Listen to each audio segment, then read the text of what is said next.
चलिए जानते हैं चेतना के संबंध में। तो चेतना को समझने के लिए दृष्टा और दृश्य,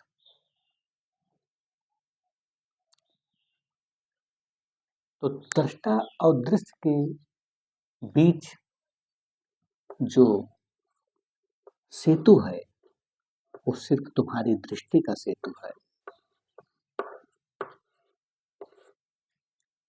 जब तक दृष्टि दृश्य की तरफ है तो निश्चय है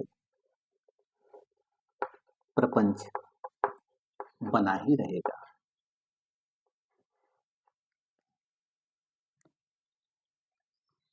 दृश्य में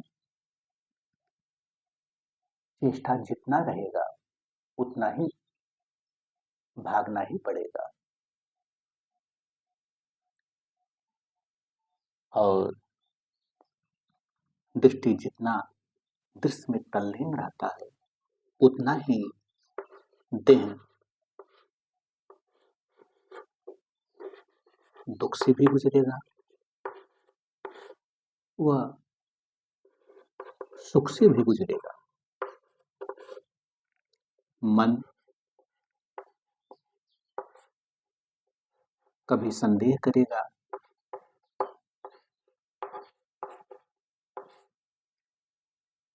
कभी खुश रहेगा। बुद्धि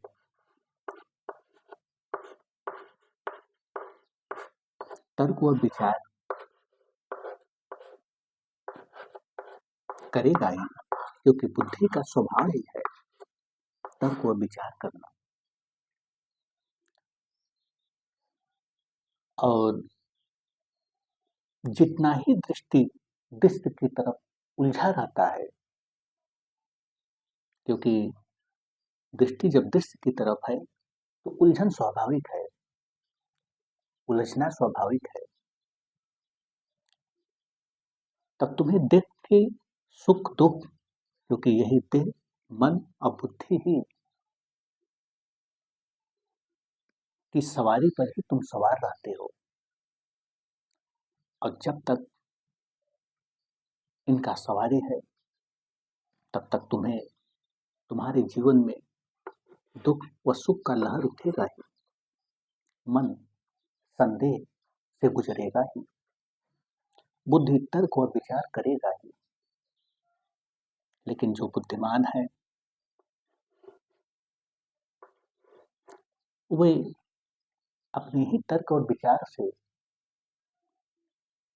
दृश्य में ही, क्योंकि दृष्टि दृश्य की तरफ है, तो जो भी वो तर्क और विचार करेंगे वो दृश्य के ही करेंगे। इसलिए वे उनकी बुद्धि उलझ जाती है, और इतना उलझ जाती है कि वो तर्क तो देते हैं पर वो अपने ही तर्क पर पूर्णता से कभी नहीं खड़े हो पाते, क्योंकि उन्हें संदेह है कि जो मैं तर्क दे रहा हूं या जो मैं विचार कर रहा हूं क्या यह सत्य है, क्योंकि संदेह बना ही है। और संदेह होना स्वाभाविक है, क्योंकि दृष्टि दृश्य की तरफ है, तो बुद्धि जो भी पकड़ेगा वह दृश्य के ही पकड़ेगा, और दृश्य में प्रपंच तो बना ही रहेगा। लेकिन जैसे ही दृष्टि स्वयं की तरफ पड़ती है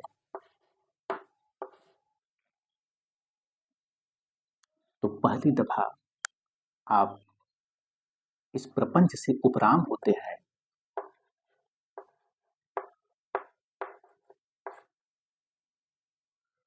तो बोध होता है कि यह चेतना मुक्त है ही, क्योंकि मुक्त ही तुम्हारा परम स्वभाव है। और जैसी ही चेतना स्वयं की तरफ दृष्टि स्वयं की तरफ होती है,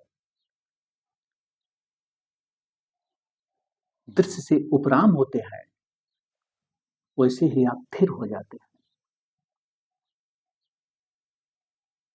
वैसे ही आप मुक्त होते हैं, क्योंकि दृश्य से बाहर आने के लिए कोई भाग-दौड़ नहीं करना पड़ता है। बस इतना ही फ़र्क है कि दृष्टि जो अभी इधर है, यही फ़र्क है। जो दृष्टि इधर है दृश्य की तरफ, यही दृष्टि अब इधर है दृष्टा की तरफ। तो स्वयं को साधने की जरूरत नहीं है, क्योंकि सब कुछ मिला ही हुआ है। बस आपको करना क्या है कि दृष्टि दृष्टा की तरफ करना है। आप मुक्त हो ही, मुक्ति ही तुम्हारा परम स्वभाव है। शून्य के तल पर चेतना का फूल खिला हुआ है, जिसकी खुशबू वही विशुद्ध ऊर्जा है,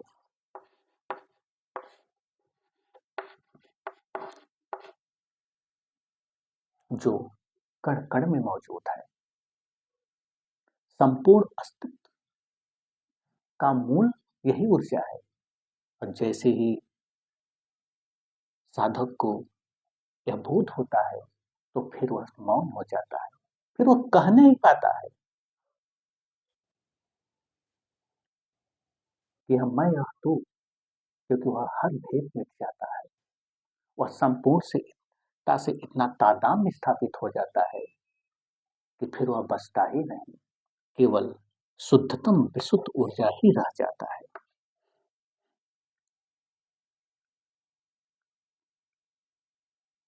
और जिसने भी जाना, जिसको भी बोध हुआ, वह मौन ही हो गया, क्योंकि वह जानता है कि बुद्धि से या शब्दों से हम जितना भी कोशिश करें सत्य को उतारने की, लेकिन वह पूरी तरह उतर नहीं पाता है। कुछ ना कुछ छूट ही जाता है। छूटना तय ही है। शब्द तो मात्र एक संकेत है। तो भला शब्द में सत्य उतर पाएगा? हाँ, शब्द तो एक सीढ़ी की बात है। आप कोशिश करके कुछ दूरी तक चढ़ सकते हैं, लेकिन जैसे जैसे आपको अनुभव होगा, वैसे वैसे आप अपनी ही ऊर्जा के करीब जरा सा भी ख्याल आया कि आप इसी ही ऊर्जा की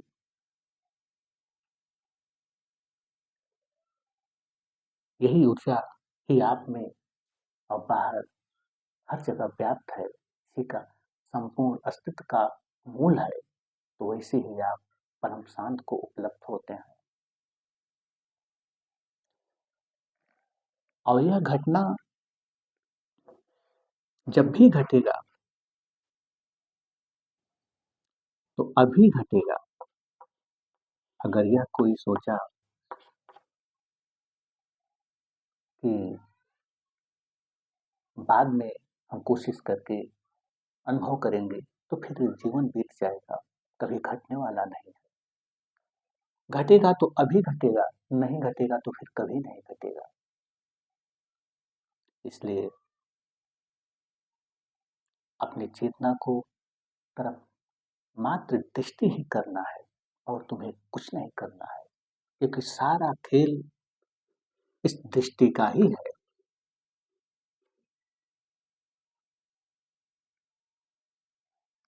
और जैसे ही आप इस खेल को, इस फर्क को समझते हैं, वैसे ही आप मुक्त हैं, क्योंकि मुक्ति ही तुम्हारा परम स्वभाव है। आप परमानंद में ही गोता लगा ही रहे हैं। ये जो बेहोशी है, इस मात्र तुम्हारे दृष्टि का है। होश में आते ही आप दृश्य से बाहर होते हैं। फिर आप न तर्क करेंगे, न संदेह करेंगे, न दुख की बातें करेंगे, क्योंकि आप दृश्य से, आपकी चेतना इस दृश्य से दूर हो गई, दृश्य से मुक्त हो गई। यही अंतिम सत्य है।